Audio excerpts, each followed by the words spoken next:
Paket sembako gratis ini dibagikan Pangdam 14 Hasanuddin, Majen TNI Totok Imam Santoso kepada warga dan para veteran di Kecamatan Tamalate, Makassar.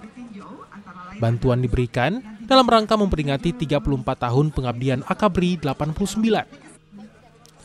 Sebanyak 8.970 paket sembako gratis dibagikan Kodam 14 Hasanuddin di 3 provinsi yakni Sulawesi Selatan, Sulawesi Barat, dan Sulawesi Tenggara. Khusus di Ibu Kota Makassar, Kodam 14 Hasanuddin membagikan sebanyak 2.700 paket sembako. Sasarannya yaitu kepada teman-teman kita, saudara kita yang kurang mampu, kemudian yatim piatu, kemudian stunting, kemudian dari veteran, kemudian dari warakawuri, tukang beca, kemudian juga ibu-ibu hamil yang kurang gizi, semua ikut hadir di sini. Artinya bahwa kita peduli terhadap masalah permasalahan yang ada di masyarakat.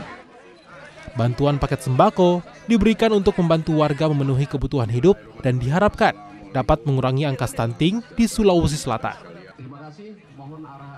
Nila Rustam, Kompas TV, Makassar, Sulawesi Selatan.